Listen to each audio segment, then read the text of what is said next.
This evening's lecture, Building a World That Includes Disability, by Dr. Rosemarie Garland Thompson. We especially want to welcome anyone who's coming from the Decorah community, and hello to anyone who is joining our live stream. Before introducing Dr. Garland Thompson, who we're so happy to have with us, I wanted to say just a few words about Phi Beta Kappa. What is Phi Beta Kappa? Dr. Garland Thompson joins us as one of this year's Phi Beta Kappa visiting scholars, a set of highly esteemed folks who have demonstrated the degree to which liberal arts exploration and engagement has actively shaped their academic work.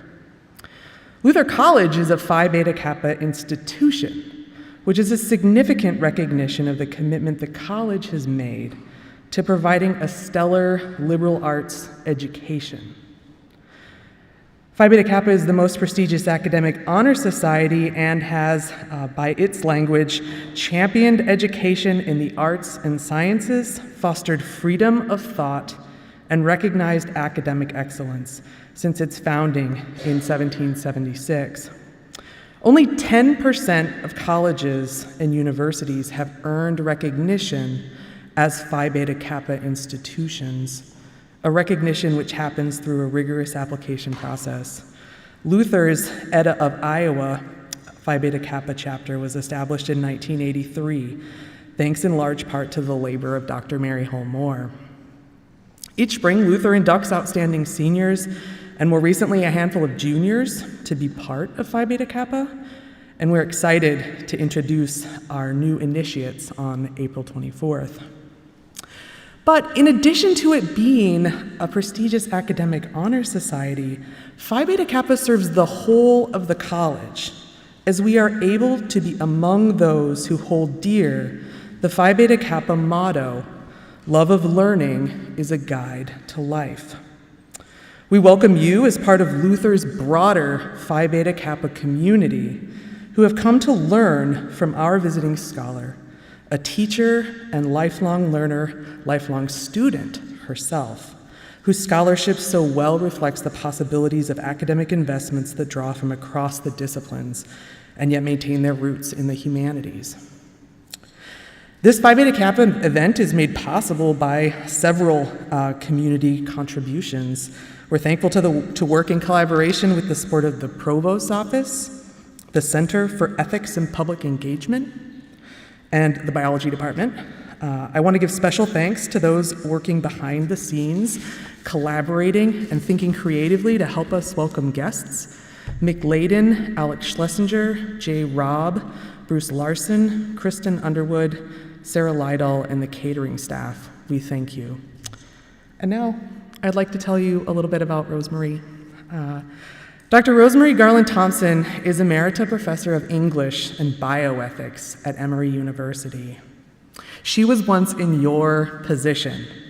As an undergraduate, she pursued an English major from the University of Nevada at Reno, and then went on to earn her master's and PhD in English. Ever the lifelong learner, though, Rosemarie completed a master's in bioethics in 2019, suggesting that even robust and internationally known scholars have more to learn.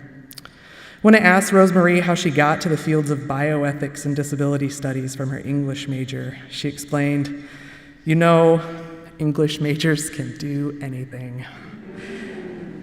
For Dr. Garland Thompson, whose work is a cornerstone in the field of disability studies, learning to read and think critically and considering the range of human experience and literature gave her the texts and the tools to imagine new fields of interdisciplinary areas of study. Rosemarie published Extraordinary Bodies, Figuring Physical Disability in American Culture and Literature in 1997, which is described as the first major critical study to examine literary and cultural representations of physical disability.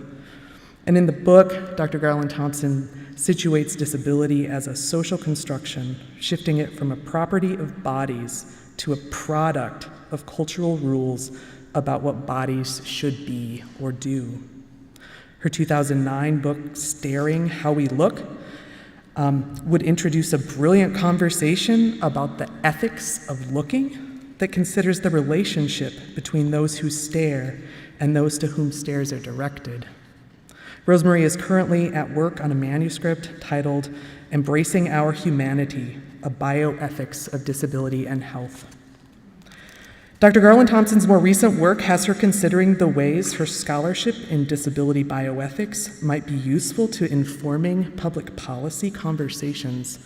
She's a senior fellow and advisor at the Hastings Center, a nonpartisan and nonprofit organization that works with a team of interdisciplinary scholars producing publications on ethical issues in health, science, and technology. And these publications inform policy practice and public understanding of bioethics. Rosemarie's generosity and desire not only to share what she knows, but to learn from others certainly foretells her collaborative work with others. Among her numerous collaborative publications is her newest book, About Us, Essays from the Disability series of the New York Times, co-edited with Peter Capitano. And it shifts her critical theory-oriented academic work into a beautiful, public-facing way to feature disabled people's stories. Please join me in welcoming Dr. Rosemarie Garland Thompson.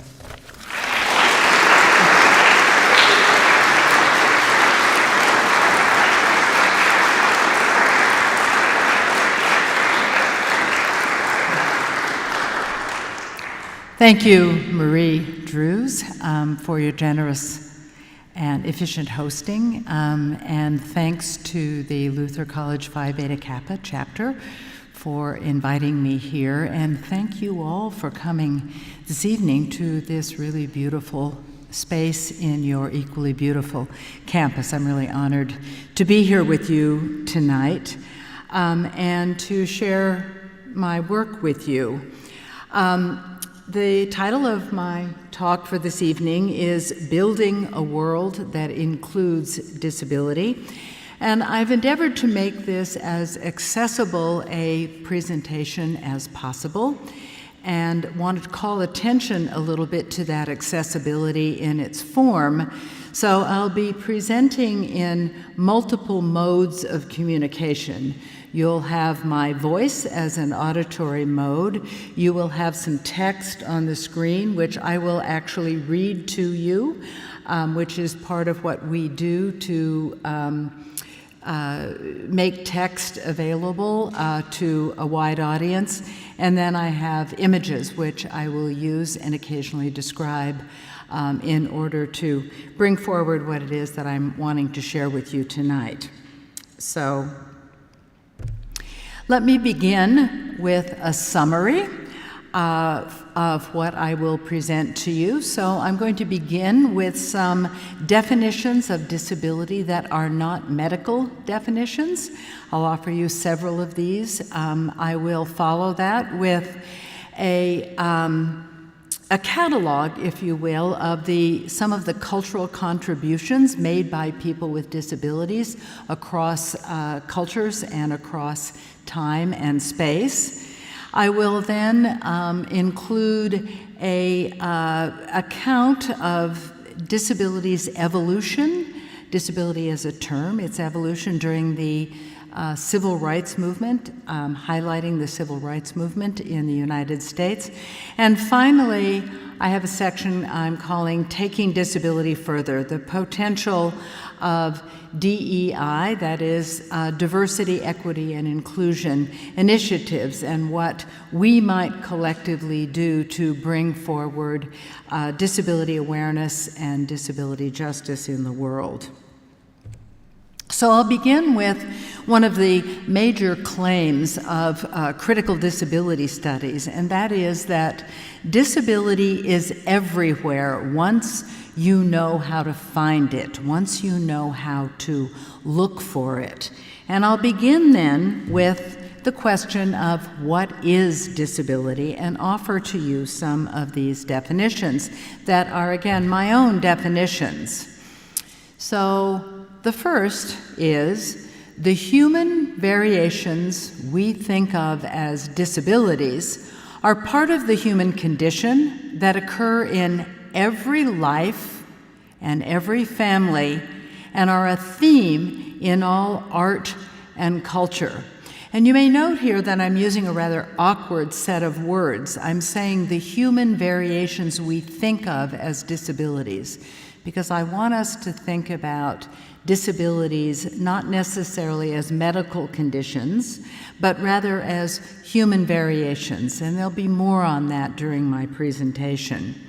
And I'm showing you an example here of an illustration that is almost 4 centuries old, of a family in which one of the members is a person of small stature, a person with dwarfism, that is being honored in a funerary statue from, as I said, more than 3,000 years ago in Giza.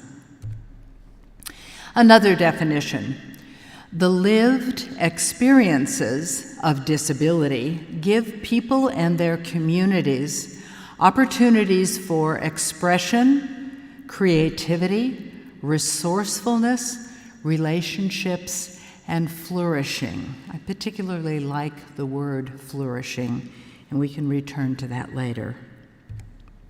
Another definition: disability, and this is important for my talk here tonight, disability is a set of stories that we receive through our acculturation and that we remake in our lives and in our communities about human variations that scientific medicine considers to be disability, disease, illness, and what we sometimes call body-mind differences. And the emphasis in this definition is on story. So I'll be talking really about story, about representation, about narrative, really for the rest of my time here with you tonight.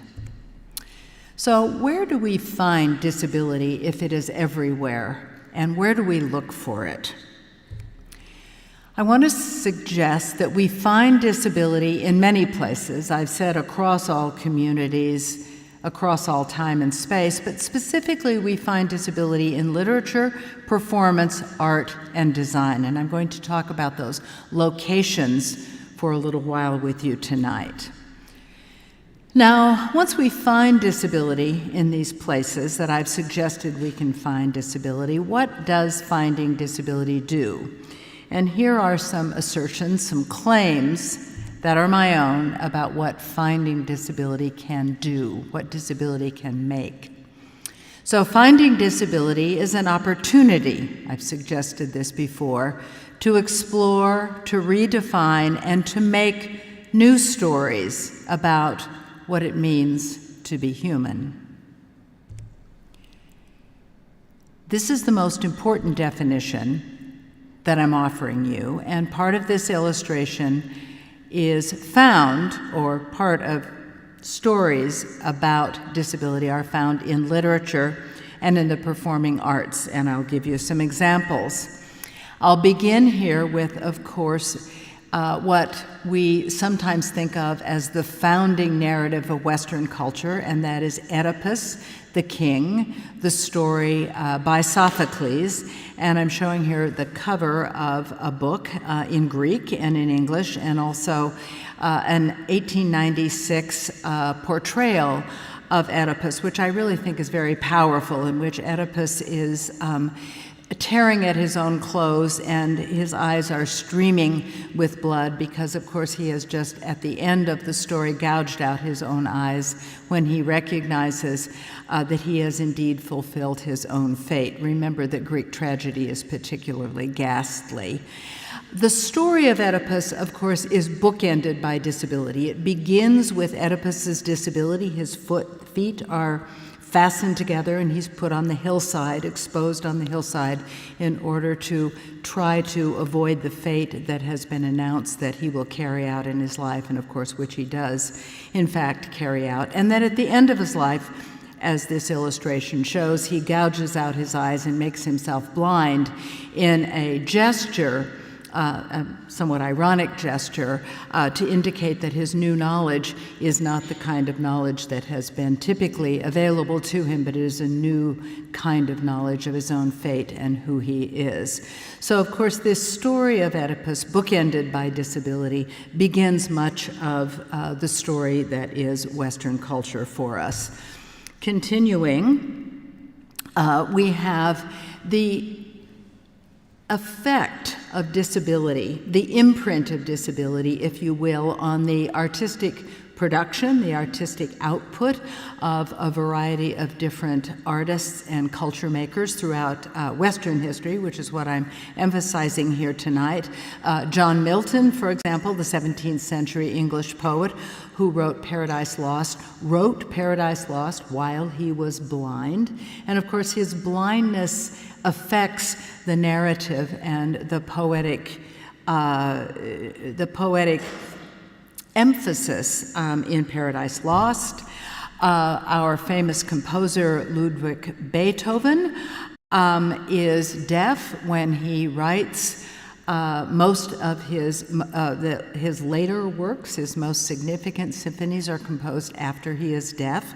Most people, of course, in later age, especially in the past, were both deaf and blind. So many of the late works of artists are inflected by a variety, a whole range of disabilities, and we'll talk more about that later. In terms of narrative in American literature, the two novels understood as the most canonical, or in some ways the most significant novels of 19th and 20th century American literature, turn on stories of disability. Herman Melville's Moby Dick is about Captain Ahab, an amputee. William Faulkner's, from the 20th century novel The Sound and the Fury, has a disabled protagonist, Benji Compson, who has what we would call now a cognitive disability. And so disability and the disability story are central to all of these literary narratives. Also in American literature, which is one of my specializations. Life writing is a very important narrative, and specifically 19th century abolitionist narratives, slave narratives, always feature disability because disability was a very prominent element of enslavement and, of course, of life in general in the 19th century and before throughout the entire world. So I'm showing here the cover of Harriet Jacobs' Incidents in the Life of a Slave Girl, and then a narrative of a life of Frederick Douglass, an American slave. Again, disability features prominently in both of these narratives. In more contemporary life writing, there are some collections here that I wanted to mention. These are stories about disability written by people with disabilities. Marie mentioned the collection of pieces from the New York Times that I edited along with Peter Catapano called About Us, which takes its title from the disability rights movement that I'll talk about a little bit more later. And that slogan is "Nothing about us without us," which is an important claim about disability subjectivity. And then Alice Wong has edited a more recent book called Disability Visibility, which are first-person stories from the 21st century. These are very teachable, very readable pieces that I would highly recommend. In performance, of course, there's a long history of disability. I'll mention just a few things. There is a tradition of black blind musicians that begins, in the 19th century with Thomas Wiggins, known as Blind Tom, who was a blind composer and performer, whose name is Thomas Wiggins, but who also went by the stage name Blind Tom. And then in the 20th century and beyond, actually, we have such figures in this tradition of black blind musicians as Ray Charles and Stevie Wonder. In opera, we have, which is, of course, a form of performance, we have the very well-known American folk opera, Porgy and Bess, which turns again on a story of disability.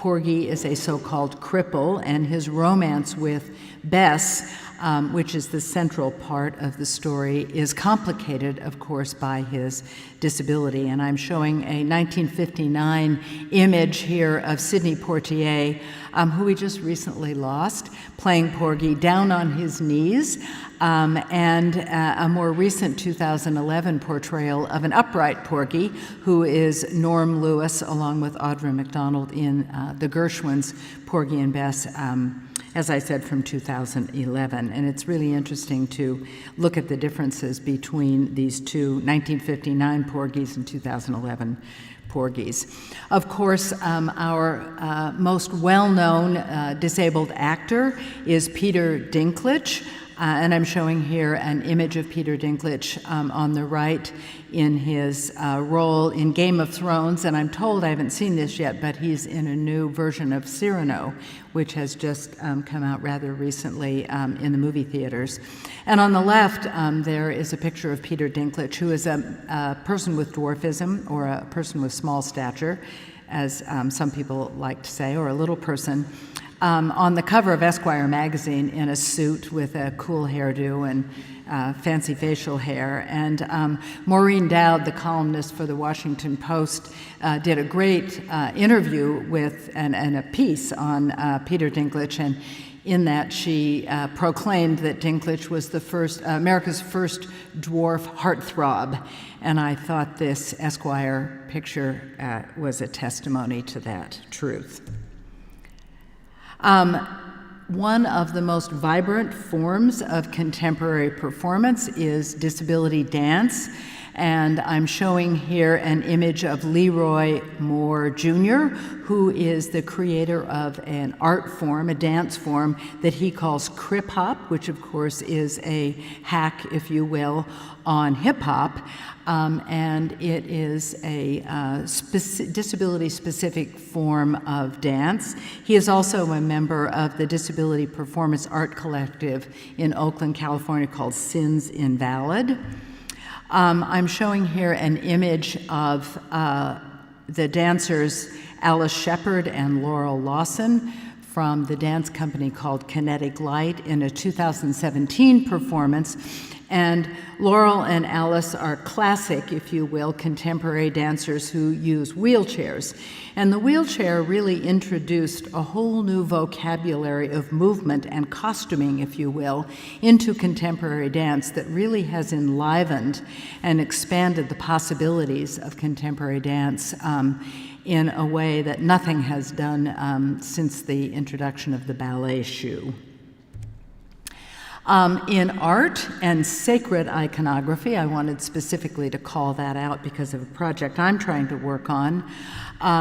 We have, for example, the introduction of what we might think of as disability in much sacred art and sacred iconology. This is an image, of course, of the famous Pietà by Michelangelo, which is in St. Peter's Basilica. And we're showing here the Madonna, the Mary figure, who is cradling her dead son, essentially. And the project that I'm working on is one, and I haven't got very far down the line here, so I'd be grateful for any suggestions, that would suggest that sacred images of care relations can affirm dignity in the public visual discourse in a way that we need this affirmation of care and the ethics of care, particularly now when care and its support in terms of economic resource distribution is very much in need. And in part, one of the images that I find particularly interesting is this Eisenheim altarpiece in France, which shows Mary dressed in as a nun and as a nurse, one of the nursing orders of nuns, in this really interesting crucifixion, complicated crucifixion scene from this altarpiece. And another more recent pietà, and of course there are many pietàs, this choreography of the duo of care, is the way I like to talk about it, is a theme. It's a choreography that is carried through, and I have one example here from 2007 by the Australian sculptor Sam Jenks, in which we have a really interesting reversal where we have the male figure being the caregiver, or in the position of holding a perhaps female figure, or certainly an older figure rather than a younger figure on his lap, and in what I think is a very moving, again, choreography here of care relations. Disability is represented throughout the artistic tradition in anti-war protest, art, such as this piece by John Singer Sargent from 1918 called Gassed, which shows a row of blind soldiers that have been gassed during World War I, who are working with each other in the standard position that often blind people do to guide one another, and that is to put the hand on the shoulder of the person in front of them. It's a very, I think, affecting portrait here.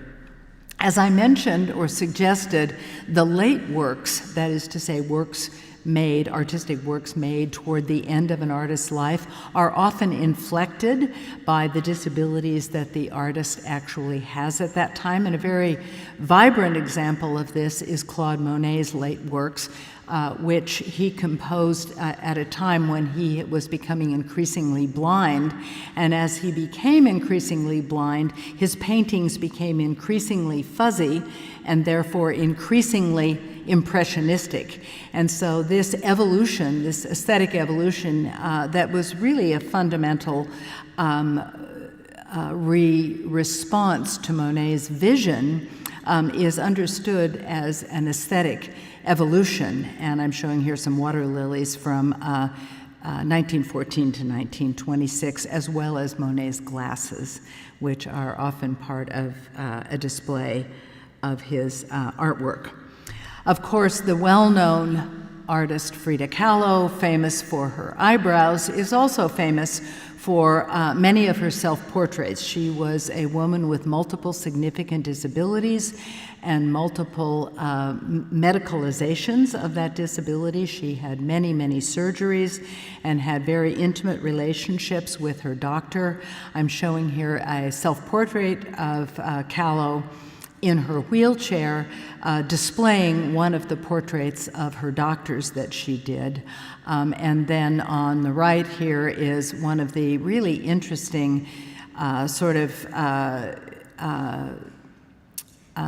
imaginative, realistic portraits of Kahlo with her, it's a self-portrait, but it's also a nude in which she has on the various braces that she used throughout her life. This is an image of the sculptor artist, contemporary sculptor artist, who passed away a couple of, about 10 years ago, I guess now, named Judith Scott.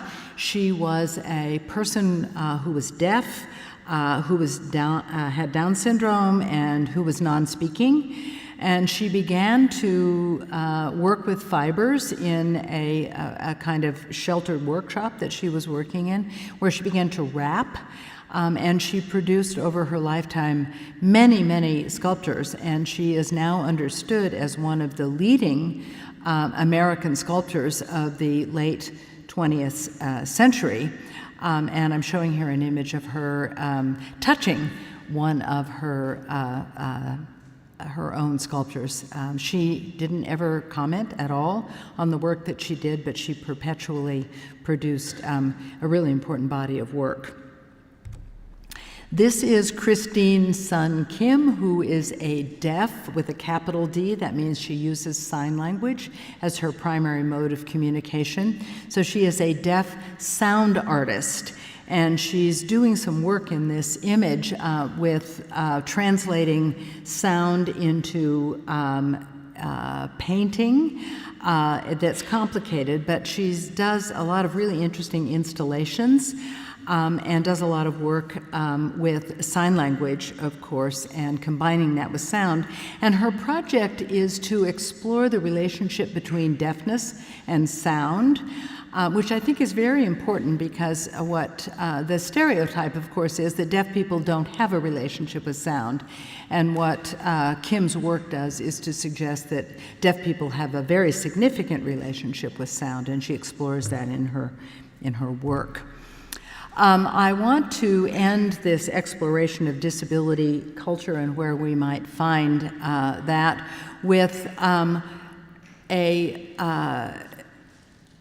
move through some accessible and inclusive design that is particularly, I think, important for us in a post-disability rights moment, which I'll talk about a little bit more fully.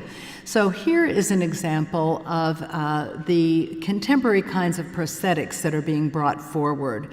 So I'm showing here a prosthetic limb, a prosthetic leg designed by the Alternative Limb Project, which is a aesthetically attractive prosthetic limb. So it's very important to understand that prosthetics before the disability rights movement were generally imagined as medical devices that were designed to be concealed. Prosthetics now, on the other side of the disability rights movement, are often designed as high-tech or aesthetic objects that are worn to be seen. And this is an enormous transformation in how we imagine disability out in the public world. So this encrusted with design and with beautiful flowers and plants leg that I'm showing here can be contrasted with this high-tech set of legs designed by Hugh Hare, who's an engineer at MIT. Hugh Hare became disabled as an early teenager as a result of a mountain climbing accident where frostbite made it necessary for his legs to be amputated, and he went on to be one of the most important designers and engineers of prosthetic designs in the entire world. And I'm showing here an image of Hugh Hare with his pants pulled up so that his fancy legs are available to be seen by anyone. This is Kathy D. Woods, who is a African-American woman of small stature or a small person, and she is a disability fashion designer. She designs clothes for small adults because very small people who are adults, especially professionals, have a great deal of difficulty getting clothes that are designed actually for professional adults. So that's the role that Kathy D. Woods has taken up. This is an image of a very interesting and beautiful design. It is a set of ear chairs, and these ear chairs are designed as a communication amplification system where people can sit in these chairs with exaggerated wings that will amplify sound to increase the potential for auditory communication between people. So we have design coming together here with communication in really important and I think sophisticated ways. This is a tactile watch designed for blind people, but of course a tactile watch is a useful thing for almost anyone to have because you can tell time by touching it rather than having to listen to it or look at it. And it's a very beautiful design that, again, can be encountered tactily. So there's much in design that uses tactility as a mode of communication, and much of this has been designed by and for deaf people, blind people in this case. And of course, the emblem, the icon of an accessible built environment, the world that we are building to share together, is the ramp. And what's important to think about with the ramp, and we'll talk a little bit more about it later, is that in 1968, when the federal government mandated that buildings that received federal funding had to become accessible for people with disabilities, no one had any idea what that might mean. But the designers and the architects and the builders of the world began to undertake the project of transforming the built environment to ramp the built environment and to make it more accessible in myriad ways to people with disabilities and other people with disabilities.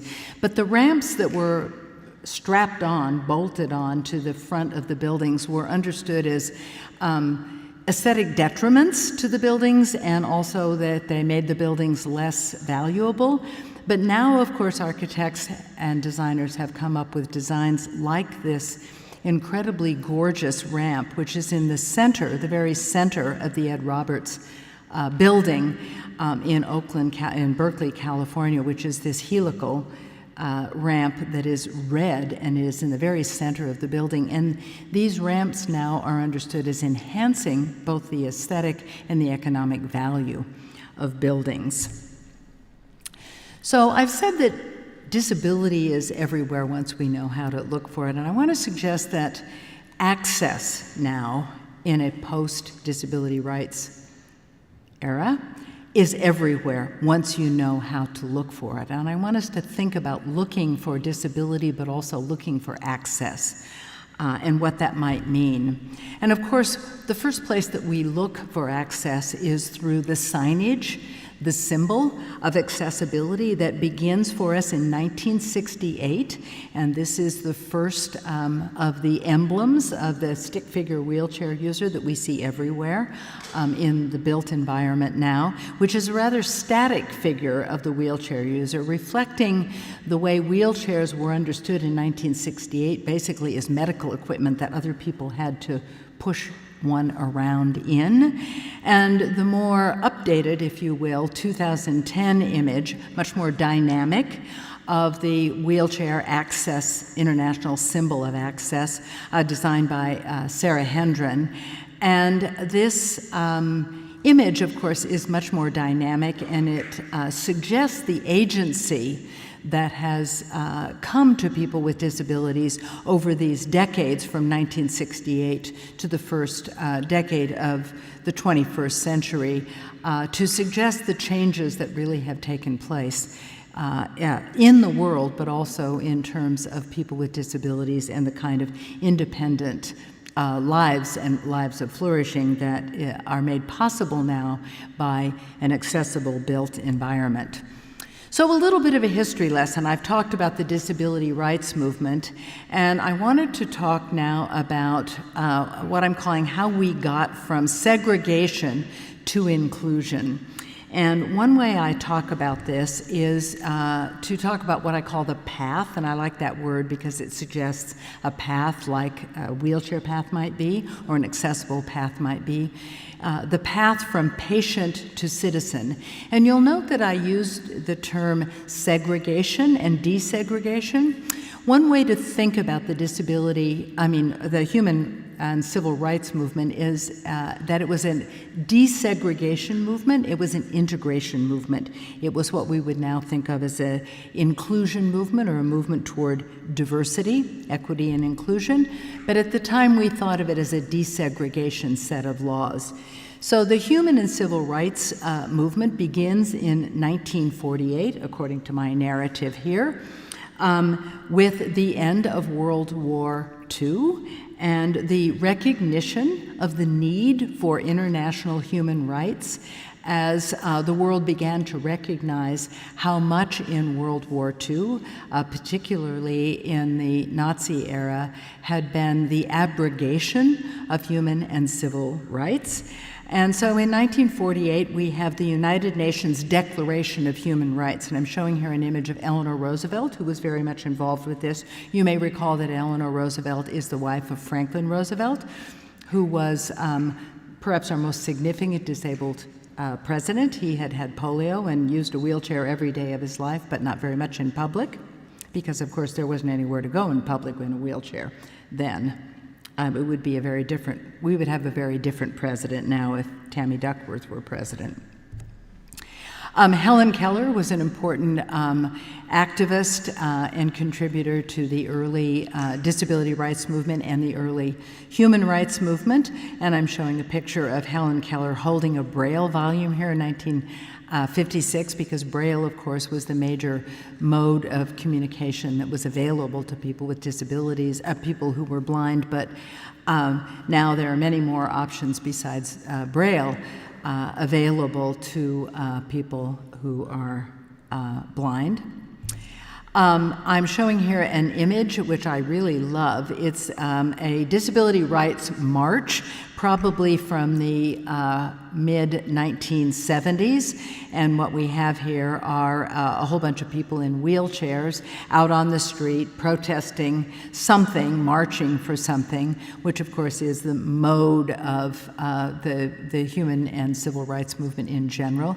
And they're holding up a banner that says, "Injustice everywhere is a threat to justice everywhere." And this is a quote from Martin Luther King Jr., and I think this image illustrates what we can call the intersectionality of the civil and human rights movement, how one movement, which we might think about as the Black civil rights movement or the women's movement, is augmented and amplified by the disability rights movement, because they all work together toward the same goals of desegregation, integration, and the achievement of justice and inclusion. No Pity is a good book to read by Joseph Shapiro. It's People with Disabilities Forging a New Civil Rights Movement. It's a good book which talks about the beginnings and the process of the disability rights movement, bringing it up to the time in 1990 when we have the disability rights movement. I wanted to offer you one more definition that has a lot of words in it, but I thought it might be useful to offer a political definition of disability, which I've not done before. I've given you cultural definitions, and so I'll read this with you and you might be able to take it away. And that is, disabled people are a politically created group. This is very important. People with disabilities are constituted. They're brought forward by laws like the Americans with Disabilities Act. So disabled people are a politically created group of qualified individuals. To be a person with disability and to claim rights and to sue against discrimination, you have to qualify to be a person with a disability, as any of you who have requested accommodations in any setting know. Anyway, so we are a group of qualified individuals protected. This is what civil and human rights legislation does. It protects so-called minority groups against discrimination by civil rights legislation and accorded the right, so we have protections and we have rights, accorded the right to request reasonable accommodations. This is the legal definition of a person with disability in the United States, and there are statutes worldwide that are similar, but in the United States, this is what a person with a disability is legally as a result of the disability rights movement. And I'm showing here an image, of course, of the Americans with Disabilities Act of 1990, amended in 2009, that brings forward this legislation primarily, although this kinds of legislation, as I suggested, began as early as 1968 or even a little bit before that, but that's a good place to start, but culminates most effectively in the most pervasive law, and that's the Americans with Disabilities Act, which we refer to now as the ADA, which requires accommodation of people with disabilities and access for people with disabilities. On an international or a global level, we have the Convention on the Rights of Persons with Disabilities. This is a United Nations convention, or treaty is a more accurate word, that is part of the initiative that begins in 1948 with the UN Declaration of Human Rights. And there are many rights treaties internationally that the United Nations has brought forward. And the Convention on the Rights of Persons with Disabilities from 2006 is by far more pervasive than in its coverage of rights, and it's a much bigger and more robust law than the Americans with Disabilities Act by far. But of course, for any of these acts, implementation is always one of the most significant barriers. So I'll end with a meditation, if you will, on what can disability inclusion do. So I've talked about finding disability everywhere. I've talked about what finding disability might be able to do. What can disability inclusion, what can including disability and people with disabilities, what can that do? And I want to suggest it can do several things. Accessible design, which I've highlighted here, that is to say, rebuilding and building the world that we share together, that we design and build and use together, that accessible design creates disability inclusion by doing what I think is the most important thing. It changes who we share our world with. And I'm showing here an image, just a simple image, of two people on a subway car or on a bus, an accessible bus. And the man in a suit appears to be going off to work. He's reading, he's simply going through his day. He's using a wheelchair, and he's on a bus. This could not have happened before the disability rights movement, before organizations like ADAPT pressed for accessible transportation. These were a bunch of Vietnam vets that chained themselves to the front of buses to insist that public transportation be made accessible to people with disabilities. But this guy's simply going about his day. And he's sitting in this bus next to a woman, an African-American woman, it appears to be, who's on a cell phone. This is an old enough picture that she's got a phone that folds up. You can't ever keep updated enough. But she's sitting on a bus and making a phone call, again, going through her day. And before the civil rights movement of the mid-20th century in the United States, these two people would not be on that bus together in any way. And now they are simply on that bus going to work together. This room, before the civil and human rights movement, before the disability rights movement, would not be able to accommodate, say, someone with a wheelchair, or many of the people that are in this room would not have been able to be in this room. Either you couldn't have got in the room, or you couldn't have got in the school, or a whole bunch of barriers existed that simply don't exist anymore. And that has changed who we share our world with, who we go to school with, who we work with, who we have in our families, because of this transformation of the social order that has been brought about by the civil and human rights movements, and specifically the disability rights movement in rebuilding the world in this way. So what can we collectively do, this is my call, if you will, to increase disability inclusion?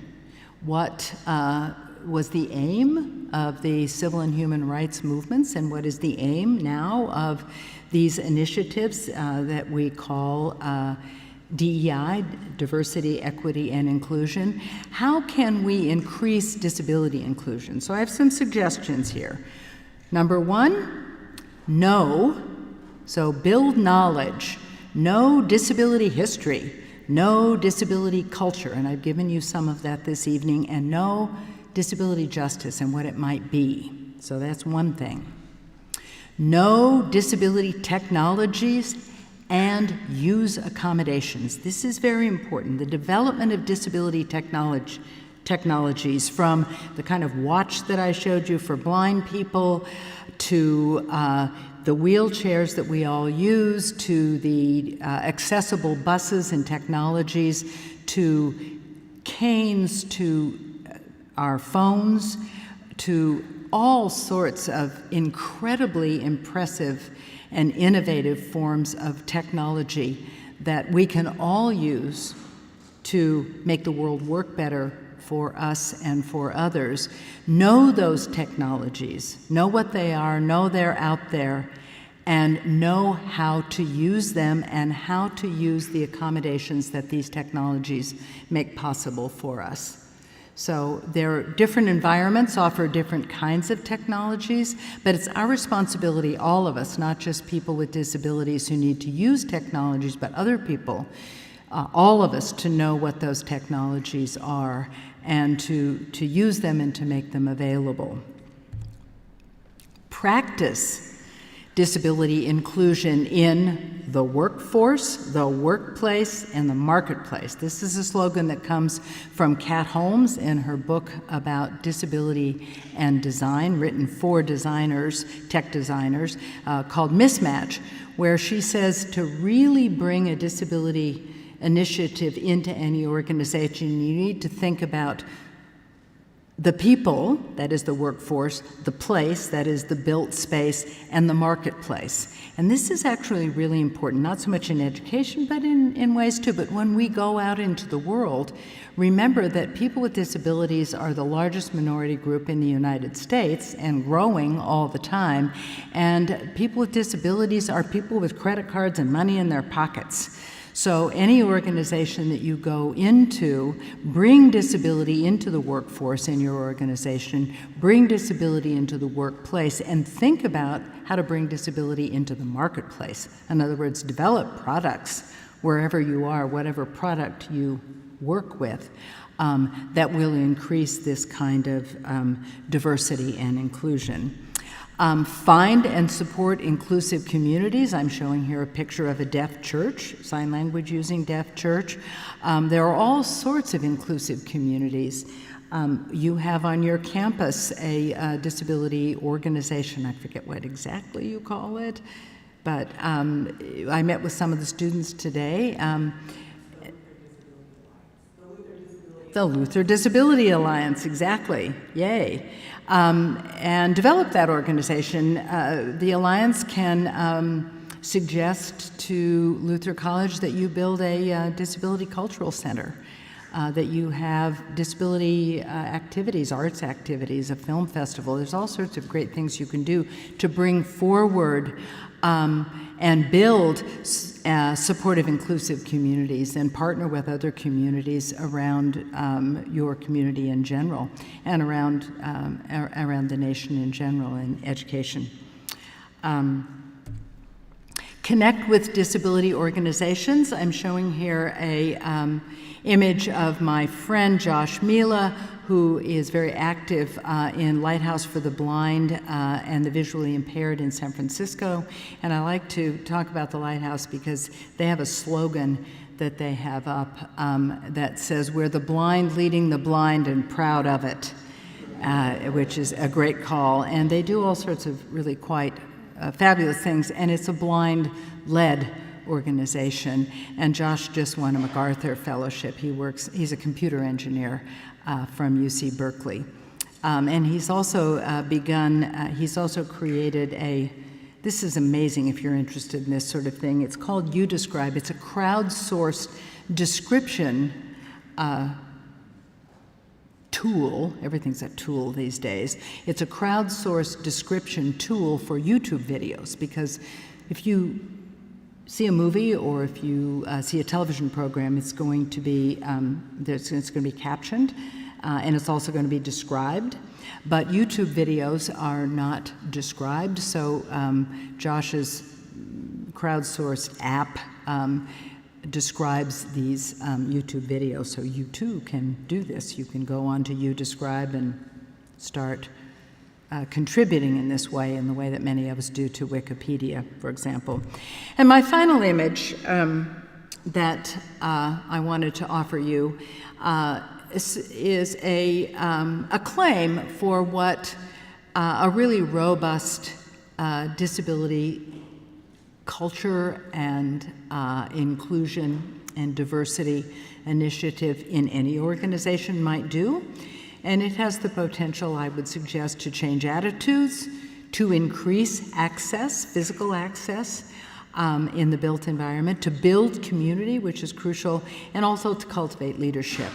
And I'm showing you here my final image, which I really quite love, and it's my friend Haben Girma, who is a disability rights activist, but Haben is also the first deaf-blind person to graduate from Harvard Law School. And when I met Haben, I thought to myself, I didn't know that somebody like Haben Girma exists in the world. And in 2015, there were celebrations at the White House because it was the 25th anniversary of the Americans with Disabilities Act, and I was able to attend one of these receptions, and this is a photograph at that reception at the White House. And Haben was chosen by those of us who were organizing this to be able to introduce Barack Obama, who was then president. And what was fascinating to me, and it's clear for people who have access to this picture, that Barack Obama had never imagined that Haben Girma existed in the world either. And so it's a very dear photograph of Obama here in the White House with his arm around Haben. And Haben is a first-generation African-American woman of Eritrean heritage. And of course, Barack Obama is also we might say, first-generation African American as well, and they actually look a bit alike. And Obama's face suggests that he had never imagined Haben Girma, who graduated from his law school, that she might exist in the world as well. And so I wanted to offer you this image in closing and say thank you very much for your attention. And I think we have a reception, but we may have a little bit of time for questions. It's up to Marie. But if anyone needs to get up and move around and stretch and maybe have something to eat, I'm happy that this might be more informal if people need to go on with life.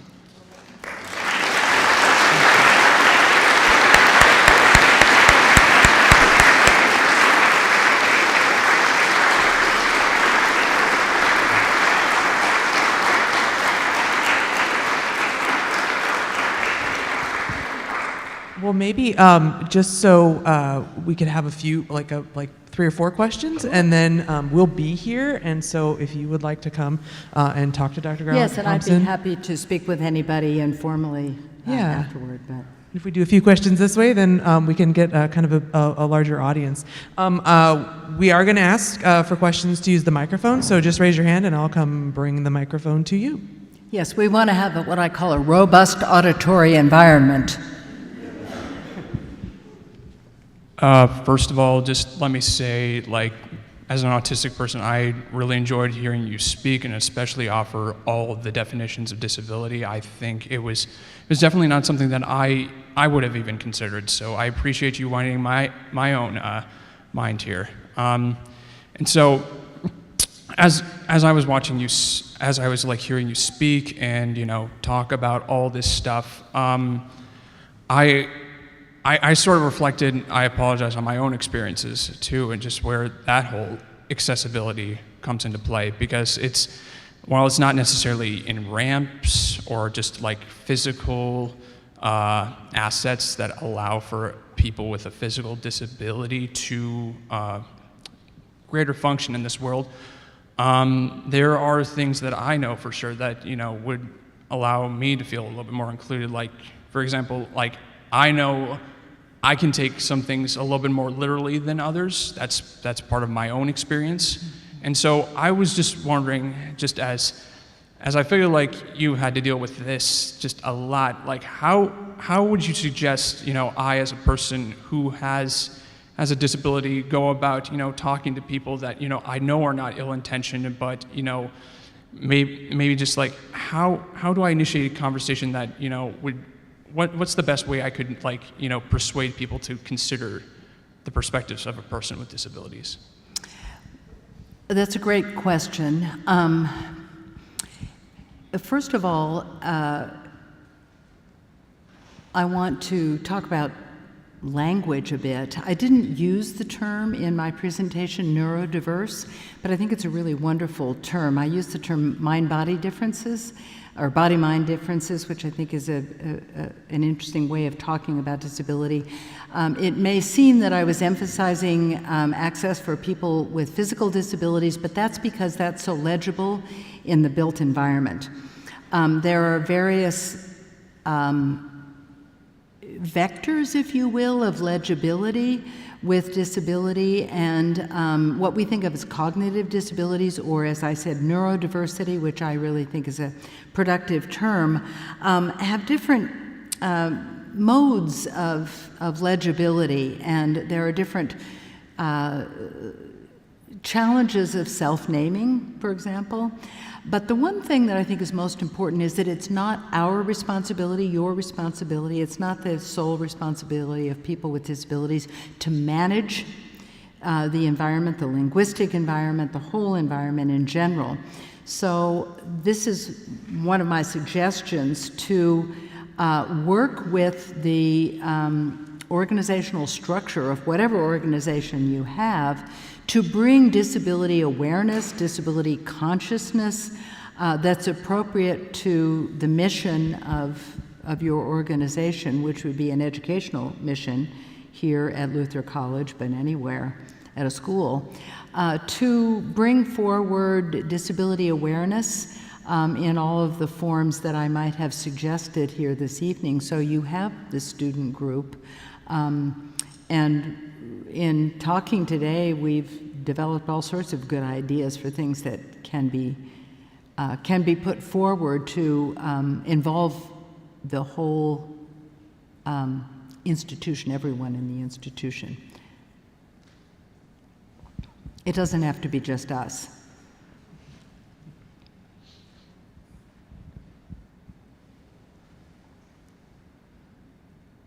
Are there other questions?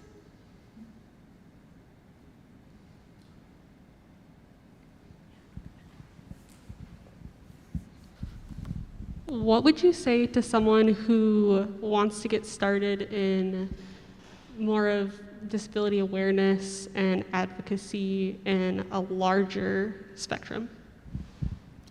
You mean larger than this particular educational institution, like the world? More, well, on a broader spectrum of either whether within your community, within your state, or wherever one might start? Well, I was hoping to suggest that. I mean, disability is everywhere, so find it. You know, find the organizations, find the initiatives where disability exists that are of interest to you. For example, I try to do a lot of work, and many of the people that I know who are English professors or teachers in the humanities, we spend a lot of time in museums, for example, and doing work there. I know a lot of people who are athletes, and so they often work with disability activists, not disability activists, but like Paralympians, or become Paralympians, or work with organizations like the Special Olympics, because there are all sorts of disability organizations that are open to anyone about everything. You know, building accessible playgrounds for kids. In almost all religious communities have some element where disability can be found, and people can work to support and connect with people with disabilities in religious organizations, all sorts of places in your life and in your work. You know, all of us should go out into the world in our work and point out how our workplaces can be more accessible. And also in your relationships, in your family and with your friends, be attuned to where disability is and how we can all, you know, contribute the narrative of disability as generative as an opportunity for resourcefulness, you know, a positive understanding of disability, I think, gives people a way to think about what they can do. People who identify as disabled and people who don't identify as disabled. To think about bringing awareness as much as you can.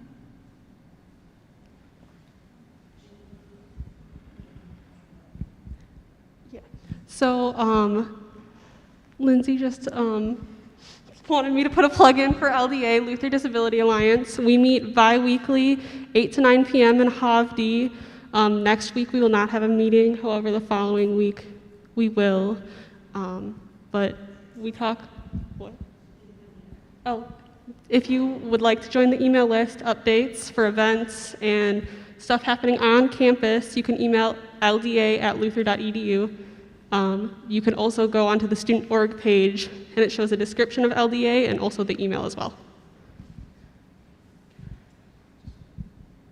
We're also having exec board. A lot of our senior members of LDA are graduating, and we are in desperate need of new members to fill up our exec board. So if any of you, have a situation and are a person who identifies as disabled or having a disability, we would love to have you in our space here.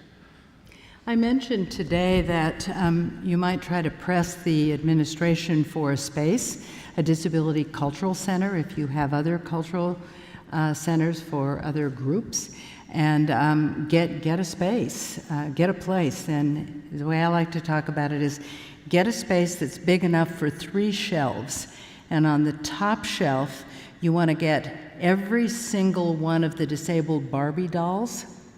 And on the second shelf, you want to get every single one of the Disney characters with a disability, the little figures all lined up. And on the third shelf, you want to have all the disability studies and disability culture books and life writing books that you can possibly have. And those 3 shelves, even if it's just an alcove where people with disabilities and advocates and allies can go and hang out and look at the Barbie dolls and the action figures. Thank you. And read the books.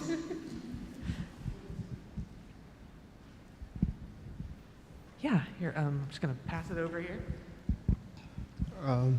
I guess my question is, do you think it's logical to believe that we could potentially entirely get rid of the stigma around disability in our culture and not view disability as a thing that's potentially hampering on a person and is something that could potentially be kind of enlightening for certain people? The question is about, can we eliminate disability stigma and discrimination in our culture? And of course that's an aspiration, just like accessibility is an aspirational ideal. I think that it's probably most realistic to think about working locally rather than thinking about the world or the whole culture.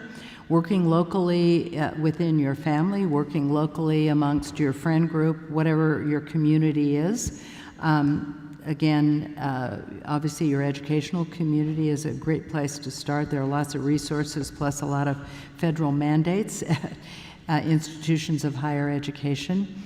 To not just work against stigma, which is pervasive and will be, but rather to work for things, work for building awareness, work for solidarity, work for knowledge initiatives, which is what education is. I mean, you have, which is really impressive, an identity studies minor and major here. That's a great place to develop, say, disability courses. I think there already are some.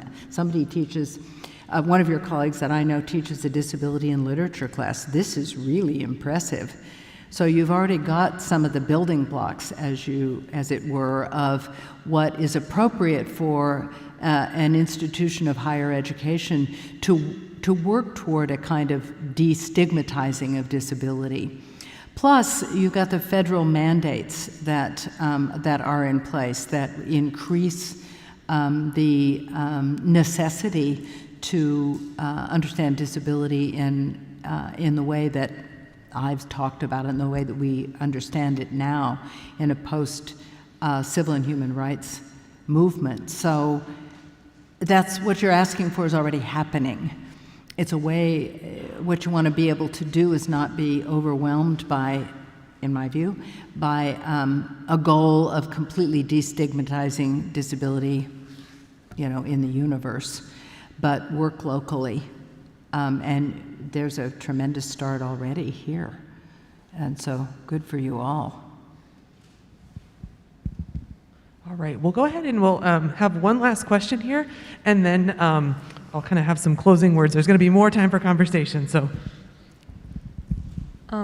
So in my education career, I have talked a lot about the terminology around disability, and I'm curious to hear what you have to say about like person-first language versus identity-first language. I noticed that you used both in your presentation. I'm curious to hear what you have to say about it.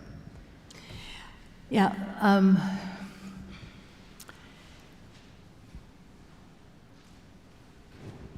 It is very difficult to come up with a slur that isn't actually a disability reference. The terms, from what we call now the R word to the word lame, idiot, it goes on and on and on. And so those disability slurs, those negative uses of disability, it's very important to bring those forward. It's also important, I think, so this is part of what I call the cultural work of language, and to do awareness campaigns about how discrimination and discriminatory attitudes are carried in language, often without people often unintentionally. But there's also, of course, a politics of self-naming for every group that can be brought forward, the history of the politics of self-naming. And that's important as well, and to talk about it. For individuals, I think it's important for all of us, whether we identify as disabled or not, to be very aware, I use this term today, of the dignity maintenance practice of teaching other people or letting other people know how you wish to be talked about, how you wish to be addressed, there's a lot of nervousness around disability language, and are people saying the right things? I don't know what to say, this kind of thing. So help people out with that by being very intentional about your own practices of naming and self-naming, and to take it out of the framework of what's right and what's wrong, and into the framework of what does certain language do. And how do we want to be understood and addressed? Because if we communicate with people about how we want to be addressed and understood, that also means that we're telling people how we want to be treated.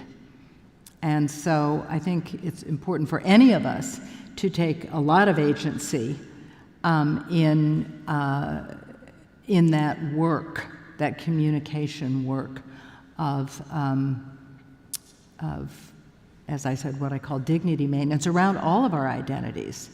We're doing some of it now with the new trend, which I think is really important, to talk about our preferred pronouns. That's one version of this practice.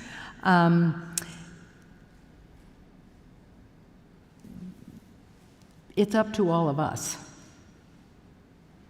to make it clear how we want to be understood, and thus how we want to be treated. So that matters more than the actual words, and to do so with generosity, which is simply always more effective. All right. Well, I want to thank everybody for coming this evening. We're so happy to have you. We hope you'll stay and talk to each other. If you want to learn more about the Luther Disability Alliance, you can kind of come up here to the front. There are several opportunities to continue to talk with Dr. Garland Thompson tomorrow. And if you need any specific information, my name's Marie Drews. Please come let me know. But there is a lunch for Luther Disability Alliance students and those who are interested in LDA. And there's also a gathering to hear more of a conversation about bioethics and healthcare at 9:40, and that's both in person and on Zoom. And so we would invite you to join us wherever you're able. I forgot to ask, do you have ASL classes here? American Sign Language classes? Well, there you go. Get American Sign Language courses to fulfill your language requirement. Lots of schools do that. And if they say nobody will take it, then you say, you just get a teacher and offer it, and we'll see what happens. Excellent. Well, let's thank Dr. Garland Thompson again, and we'd love to talk to you.